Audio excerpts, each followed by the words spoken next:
Dengan Allah Subhanahu wa Ta'ala kita dimudahkannya bisa datang ke masjid melaksanakan salat maupun subuh berjamaah. Bapak Ibu jamaah yang dimuliakan Allah Subhanahu wa Ta'ala, begitu kita sampai di masjid, salat 2 rakaat tahiyatul masjid, kita berniat i'tikaf di masjid, kita baca doa. Allahumma a'udzu billahil azim wa bi wajhihil karim wa min sultanir rajim minasyaitonir rajim. A'udzu billahil azim wa bi wajhihil karim wa sultanir rajim minasyaitonir rajim. Kata Rasulullah, begitu kita baca doa ini, iblis langsung menjauh. Kamu, kata iblis, aman daripada aku hari ini. Jadi hari ini kita oleh iblis dinyatakan iblis tidak tahu apa-apa lagi, berbuat dengan orang yang berdoa. A'udzu billahil azim wa bi wajhihil karim wa sultanir rajim minasyaitonir rajim. Mudah-mudahan kita hari ini seharian terpelihara daripada godaan iblis. Kemudian yang kedua, mari kita sama-sama tidak pernah lupa, mari kita selalu baca sholawat dan salam kepada Rasulullah Sallallahu Alaihi Wasallam. Orang yang selalu bersalawat kepada Rasulullah, Rasulullah sudah mengatakan, "Man shalla alaiya marratan sallallahu bihi asyara."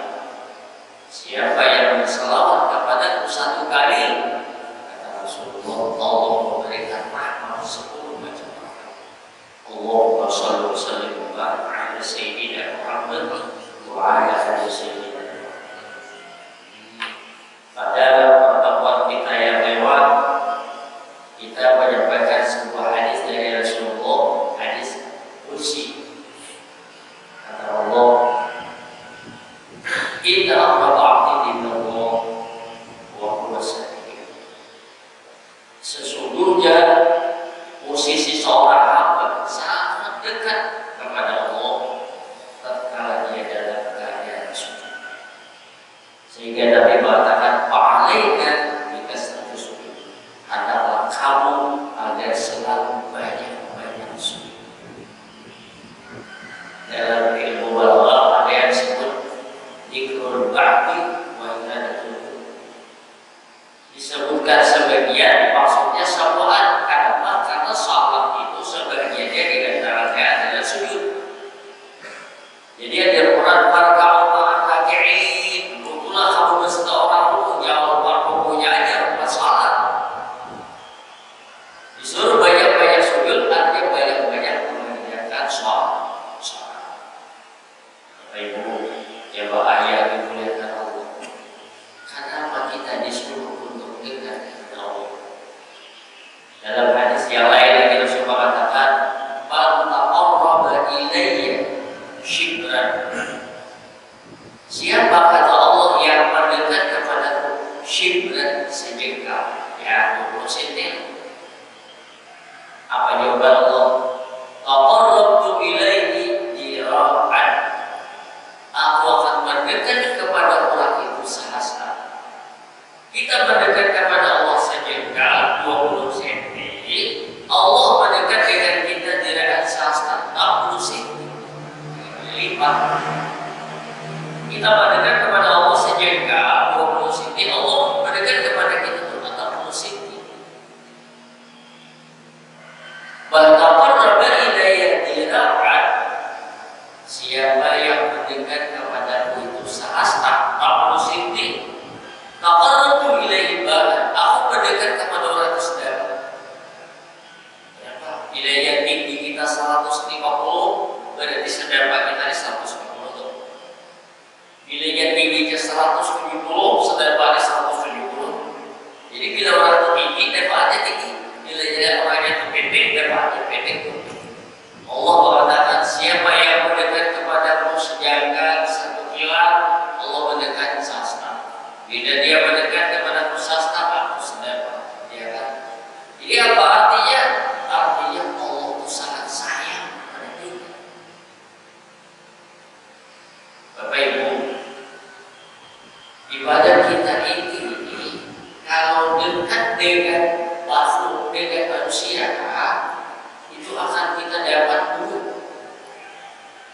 bisa bahagia, bisa senang, bisa juga kecewa. Kalau kita berhubungan dengan makhluk antara dua yang kita peroleh, akan dapat kita kekecewaan bisa, akan dapat kita kesenangan juga bisa.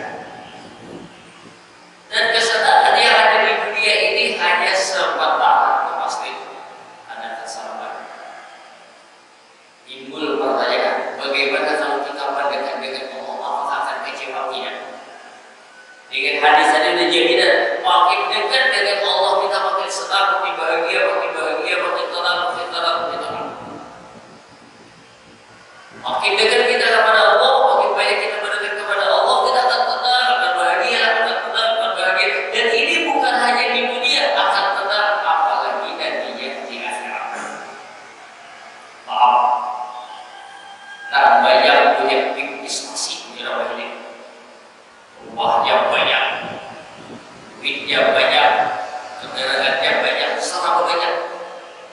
Begitu dia meninggal dunia, apakah ada salah satu di antara harta kekayaan yang dia miliki yang dia bawa ke dalam kubur? Jawabannya pasti tidak. Ya kan? Jawabannya pasti tidak. Kalau kita dekat dengan manusia, dekat dengan makhluk, dekat dengan sesuatu, apakah yang kita dekati, apakah yang kita senangi, apakah yang kita miliki itu akan memberikan pertolongan bagi kita di dalam kubur? Belum lagi di mata pasar, belum lagi di tiasir mustaqim. Apakah apa yang kita miliki itu akan bisa memberikan pertolongan bagi kita? Tidak bisa. Tidak bisa. Tidak bisa. Sekarang timbul pertanyaan, kalau kita dekat dengan Allah, kalau kita dengan Allah, kita banyak baca salawat. Kalau kita dekat dengan Allah, banyak baca Al-Quran. Kalau kita dekat dengan Allah, banyak bersedekah. Kalau kita dekat dengan Allah, banyak berbuat kebaikan. Apa yang kita kerjakan? Segala kebaikan. Bentuk takarub kepada Allah. Karena takarub kepada Allah itu bukan hanya salat, bukan hanya salat. Kita menengok orang yang sakit, termasuk takarub kepada Allah. Karena itu disuruh oleh Allah, disuruh oleh Rasulullah. Itu menolong orang yang membutuhkan pertolongan. Ini takarub kepada Allah. Jadi pendekatan diri kepada Allah itu bukan hanya salat, bukan hanya baca Quran, banyak bentuk-bentuk takarub. Sehingga takarub kepada Allah yang nanti tergantung dengan kita. Kalau kita banyak berbuat kebaikan, berarti banyak takarub kita kepada Allah. Karena kebaikan yang kita kerjakan bukan mengharapkan dunia. Nah, ini tadi jawabannya kan. Kalau kita dekat dengan Allah, kita pasti akan bahagia. Di dunia bahagia, di akhirat apalagi. Nah, sementara manusia di dunia, ya kan, manusia di dunia, ya kan, banyak manusia di dunia ini hanya banyak dekat dengan makhluk. Sehingga di hatinya karena dekat dengan makhluk, yang bisa yang dicintai yang di dunia itulah yang mengek yang ada di dalam hatinya. Ini kan orang yang dekat dunia, sehingga kalau mendengar urusan dunia, karena di dalam hatinya ini ada yang lengket dunia, pasti dia akan tertarik dengan dunia. Karena yang lengket di dalam hatinya di urusan dunia, mendengar kisah akhirat biasa-biasa saja.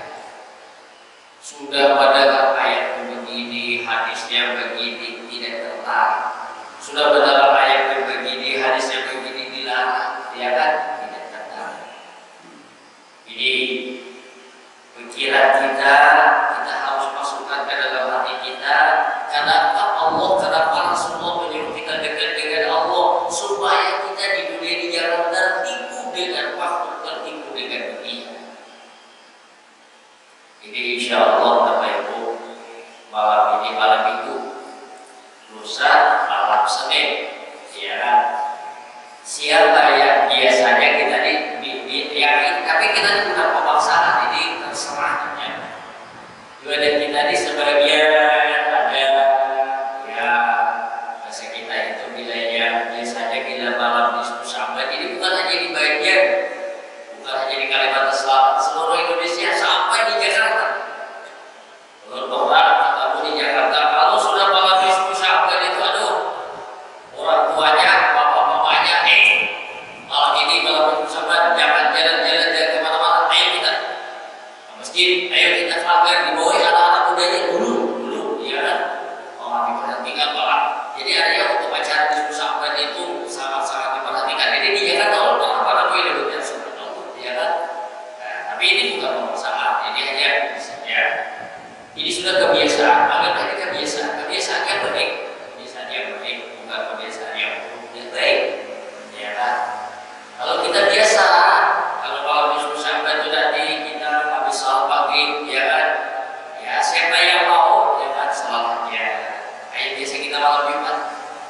baca surah Yasin, baca salawat kamilah, kita berdoa memohon meminta kepada Allah, ya kan? Nah, lalu ya dulu malam di Sya'ban menurut ceritanya Rasulullah SAW bangun salat 2 rakaat sampai beliau menangis bersaking gembira. Nah, sehingga pada malam hari itu akan diampuni oleh Allah orang-orang yang berdosa di muka ini. Coba tanya, cobanya, ya kan? Cobanya ada pengecualian. Ada orang-orang yang pada malam nisfu Sya'ban itu bercerita saja tidak akan mendapatkan ampunan Allah. Siapa orang yang diantara yang tidak akan mendapatkan ampunan Allah? Ya, orang yang musyrik kepada Allah itu kapanpun, bukan hanya malam nisfu Sya'ban, kapanpun. Inna Allah la yaghfiru an yushraka bihi wa yaghfiru ma duna dzalika liman yasha. Allah sudah tidak akan mengampuni dosa orang yang musyrik kepada Allah. Kapanpun, bukan hanya malam nisfu Sya'ban. Kalau orang yang musyrik percaya kepada Allah, yang harapan dan ampunan Allah Subhanahu wa taala. Ibu jamaah yang dimuliakan Allah, di antaranya termasuk orang yang tidak akan dapat ampunan Allah, orang yang selalu hidup mabuk-mabukan sampai hari nisfu Sya'ban tidak ada taubat juga. Orang kita tidak melakukan karena itu termasuk dosa yang besar. Yang kedua yang tidak berguna, orang yang durhaka kepada kedua orang tuanya. Malam nisfu Sya'ban juga tidak akan mendapatkan ampunan Allah Subhanahu wa taala. Yang ketiga yang tidak akan mendapatkan syahada, orang yang suka atau masa kita ini orang akan berlebihan selalu berhubungan dan sampai jadi itu masa kita ikut Tuhan.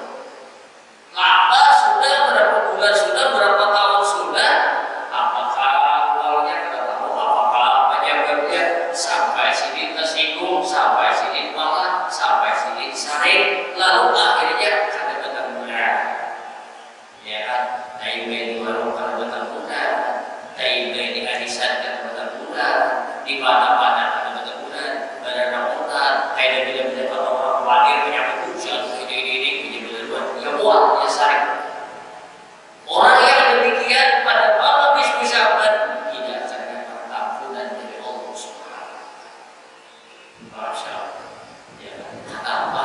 Dari sini kan dia dulu di kajian bahari dicari Allah beri arahan cucunya si Profesor menjadi perempuan besar. Ada terus saja perempuan besar. Apa dalam sana dikatakan di antara kewian yang menyebabkan tidak seiman bila orang muslim sesama muslim digeberi karena ketakutan itu baru dalam besar itu tidak seiman. Kenapa? Bila seiman artinya imannya rusak. Siapapun orang yang lawan, siapapun urusan apakah masalah apa, masalah apa, masalah apa, bila karena betul-betul sesama muslim digeberi tidak seiman. Bila tidak seiman itu artinya hajinya, umrahnya, sedekahnya, sembahyangnya, puasanya, zakatnya, semuanya jadi jangan coba-coba. Jangan kalau kita biasa-biasa aja, sudah berapa tahun kada baca bulan, sudah berapa tahun kada baik-baikan, ya kan? Ini pada malam nisfu Sya'ban tidak akan dapat bulan kedua. Ada lagi yang tidak akan mendapat taubat, tidak akan mendapat bulan nisfu Sya'ban, dapat orang-orang durhaka, wani lawan laki dan bahagia jujur karena lakian jadi betul pilihan. Ada dasar hadisnya Rasulullah pun ditanya Fatimah Uzama selesai diserawat kata beliau pernah enak Fatimah pernah bertanya Rasulullah apa menjadi dia kan waktu Isra Mi'raj melihat orang iya dia ada dia melihat terus kok di neraka itu paling banyak siapa ya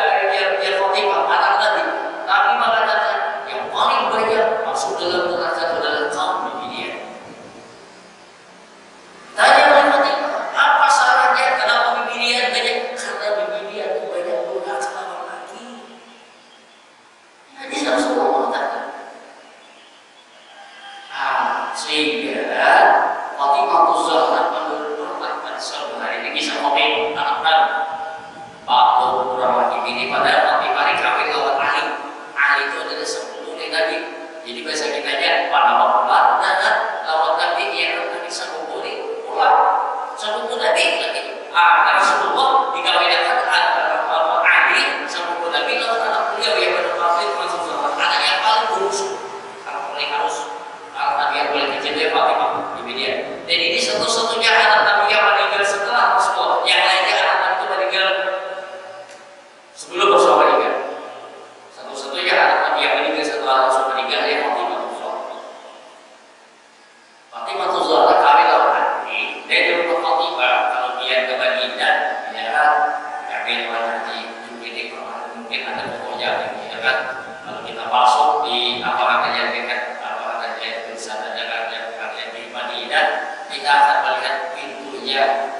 Ada yang sampai sekarang masih ada lagi di Madinah itu pintunya lawak untuk kamar sini Fatimah. Fatimah itu Zahra lawan rumah Nabi ada begitu jauh, hanya beberapa meter aja. Pada suatu hari anak laki ini kayak diri ke dalam bangkok, karena tahu, ya kan? Diri itu hanya bangkok dia. Kami pikir kalau cari kaki dengan bangkok, ya kan? Kalau dia sahabat kita dengan tahu juga. Wajar aja, Fatimah pun juga demikian. Pada suatu hari Fatimah Zahra ini dimarahi oleh Ali. Karena sebabnya bahwa ceritanya bahwa Ali sampai marah. Begitu Ali marah, Fatimah ini langsung minta ampun kepada Ali. Fatimah minta ampun kepada Ali berapa? 70 kali. Alhamdulillah, masa katanya, iya, waktu sudah datang, alhamdulillah, sampai 70 kali minta ampun. Sekali berbuat kesalahan, resari kiri lagi minta ampun lawan Ali 70 kali. Itu ceritanya Fatimah langsung memberitakan kepada Rasulullah yang malam tadi belum disarifi oleh Nabi oleh Ali. Tanya oleh Nabi sudah diceritakan sudah langsung oleh Fatimah 70 kali. Apa yang benar? Seandainya kamu tidak dimarahi oleh Ali, seandainya kamu tidak dimarahi oleh Ali, walaupun kamu anakku sebagai seorang Nabi Rasul kamu masuk neraka. Hadis ini sahih. Jadi ceritanya di antara yang tidak dapat ampunan pada malam diskusi kita orang-orang agama. Sehingga kita tadi ayu pemraatin matat wa zawjuha ghairu radin anha lam tadkhulil jannah. Siapapun bibinya meninggal dunia ada sahabat minta hidup lawan laki dan dia tidak akan masuk ke dalam neraka selama-lamanya. Jadi kita bilang berarti begini berbulan apa wajar. Itu orang kasih orang minta orang lagi ini wajar dan bakal lagi berkata apa. Tapi bila ini berbulan itu lawas tarik lagi. Kita benar jangan salah lawas. Apalagi bulan karena kalau negara, apalagi negara mau makan ya mereka jalan pulang belum dicari lalu kau memang pulang aja lagi.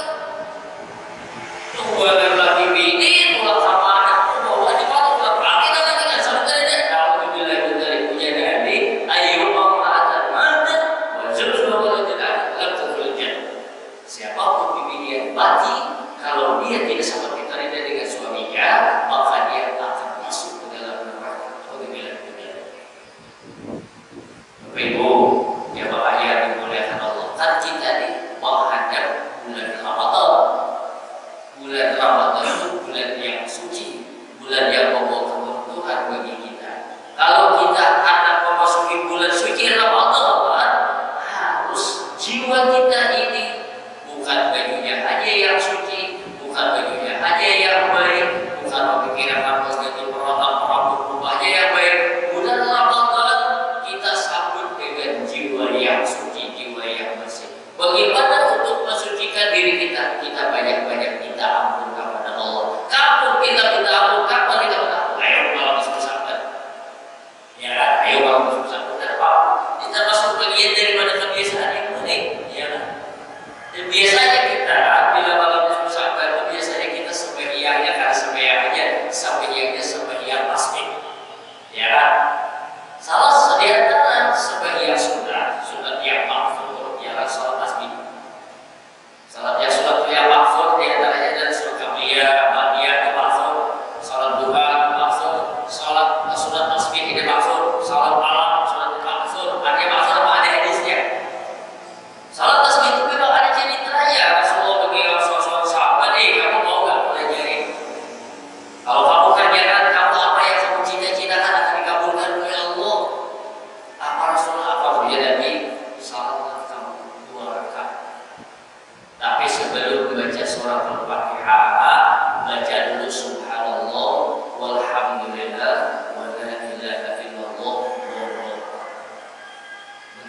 tambahin la haula wala quwwata illa billah.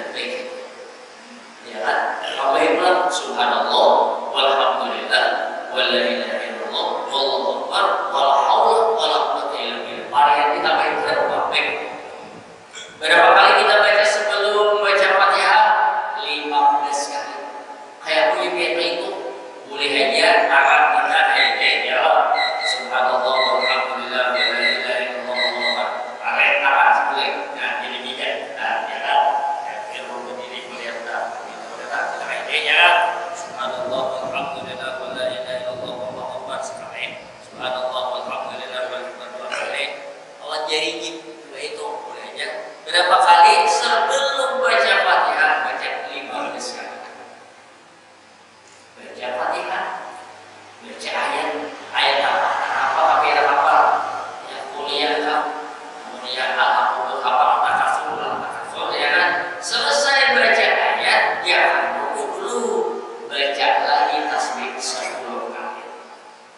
Jadi waktu berdiri ini 15 kali sebelum Fatihah, 10 kali setelah ayat. Yang 15 tahun 10 depan 2 rukulah kita.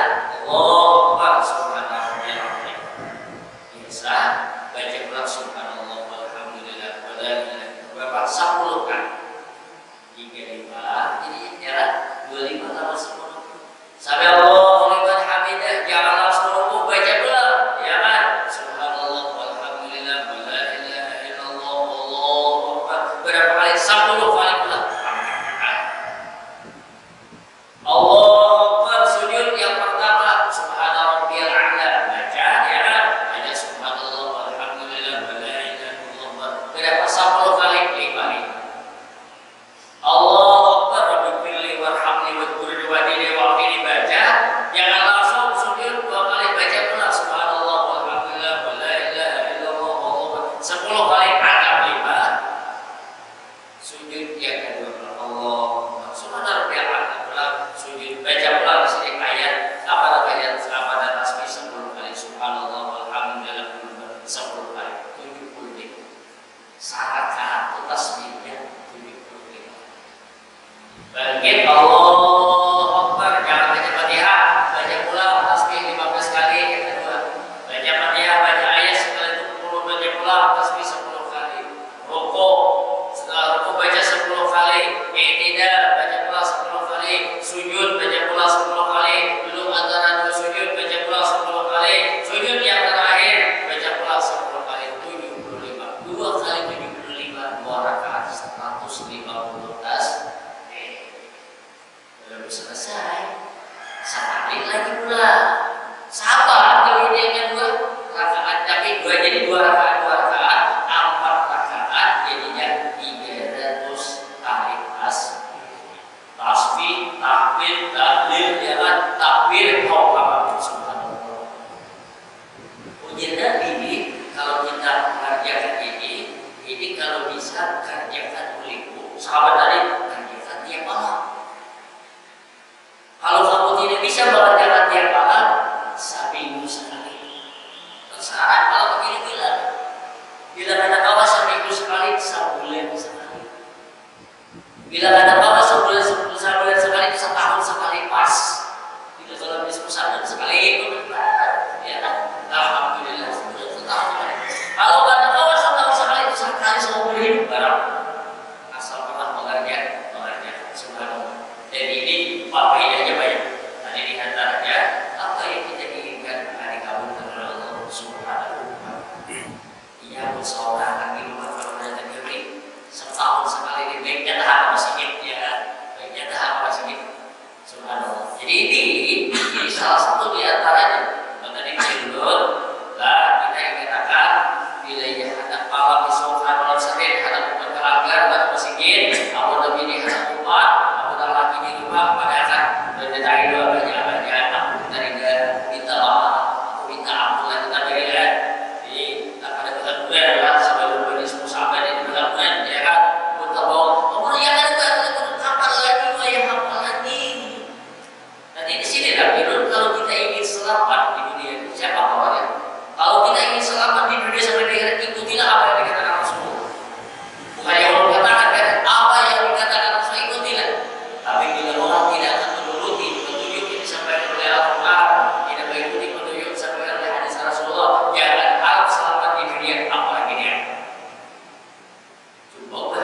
begitulah ya kan, manusia itu saking daripada bahasa kita aja perasaan kuatnya itu kan, perasaan kuat kebencian atau ada di dalam hati ini, syaitan di dalam hati kita ini, pokok api diri kita ini baru sampai. Jadi menurut ceritakan, pernah ceritanya Abu Jahal waktu kejadian perang Badar itu, begitu dia itu sudah kata ditebas ya bisa dikombak, karena langsung mati. Dan dia sempat, kalau jangan salah sama Abdullah bin Abbas, sampaikan sama aku tidak sampai aku mati ini. Bayangkan, ya kan, mati sudah, ya bukan aku dia ngomong apa masih benci lagi dengan Rasulullah. Ini kan dari syaitan ya di dalam hatinya, ya itu sampai mati. Jadi cara kita para mati itu kira-kira kita apa ya gitu, tapi kan ada. Intinya kan sampaikan kepada aku sampai mati sekarang aku benci seperti itu. Oh, benci kan? Jadi kita manusia sampai mati kira-kira itu aku mengenal benci itu. Jadi kalau boleh kita simpulkan, ya kan, kita ini berharap di dunia ini supaya dapat selamat, supaya dapat selamat apa yang dikatakan oleh Rasulullah yang disampaikan oleh Nabi kita ikuti. Kalau ini selamat, kalau kamu mendekat kepada kesembilan, aku mendekat kepada kamu itu, aku urusan pasta. Kalau kamu mendekat kepada aku itu seterusnya, aku artinya apa? Kita ini makin mendekat kepada Allah makin bagus, makin dekat kepada Allah makin bagus, makin dekat kepada Allah makin bagus. Sebaliknya. Jauh kita kepada Allah makin kanan, ya kan? Makin jauh dengan Allah. Karena bila kita jauh dengan Allah, syaitan akan masuk, iblislah yang masuk. Jadi di dalam pikiran hati kita ini bukan kebaikan, tapi di dalam pikiran kita ini hanya adalah kehancuran. Kenapa? Karena iblis syaitan itu bukan memilih manusia untuk menjalan yang baik, dia untuk menjerumuskan kita ke dalam neraka. Sementara Allah ingin menyelamatkan manusia ini. Siapa yang ingin selamat, ikutilah Allah dan Rasul.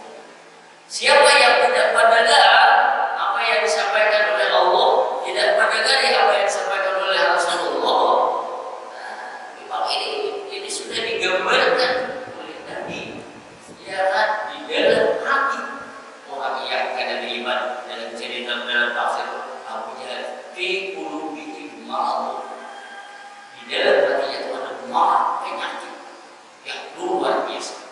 Siapa yang kata dijeblik seperti yang kita. Penyakitnya itu apa? Ya kan, dia tidak menerima kebenaran. Tidak menerima kebenaran. Kayak apapun, kebayangkan ya, kayak apapun kebenaran yang dibawa oleh Nabi, Abu Jahal tidak menerima. Mudah-mudahan kalau apa yang Allah sampaikan ini benar, bagus, baik dijalankan Allah dan Rasul. Dan kalau banyak kesalahan yang terkeluar, ulul aqul, ini adalah cara kekurangan ilmu yang perlu dimiliki. Mari kita tutup dengan doa. Jadi subhanallah wa bihamdihi, subhanallah.